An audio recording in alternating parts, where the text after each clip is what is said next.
ചങ്ങനാശ്ശേരി പൊടിപാറ തിരുക്കുടുംബ ദേവാലയത്തിലെ തിരുനാൾ എന്തുകൊണ്ടും ഇത്തവണ വേറിട്ടതായി തീർന്നു. പള്ളിയിലെ വിവിധ സംഘടനകൾ ചേർന്ന് ഇടവകയിലെ കിടപ്പുരോഗികളെയും വയോജനങ്ങളും അവശരുമായവരെയും ദേവാലയത്തിലെത്തിച്ചു.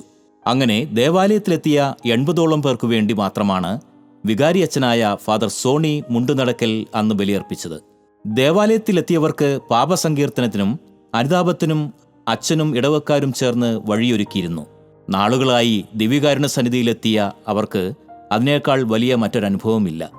ദേവാലയത്തിലെത്തിയ എല്ലാവർക്കും സമ്മാനങ്ങളും പെരുന്നാപ്പൊടി എന്നറിയപ്പെടുന്ന ചെറിയൊരു തുകയും സമ്മാനം നൽകി. പെരുന്നാളിന് പങ്കെടുക്കാൻ പഴയ തലമുറയിലുള്ളവർ പുതിയ തലമുറയ്ക്ക് നൽകുന്ന പോക്കറ്റ് മണിയാണിത്.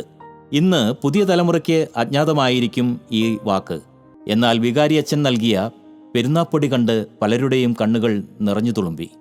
10-70 കൊല്ലം മുമ്പത്തേക്ക് പറന്നകുന്നു അവരുടെ മനസ്സ്. ദേവാലയത്തിൽ നിന്നും മടങ്ങുമ്പോൾ അവരുടെ ഹൃദയം തൂവലുപോലെ കനമൊഴിഞ്ഞിരുന്നു. ഏറെ സന്തോഷത്തോടെയാണ് അവരെല്ലാം മടങ്ങിയത്.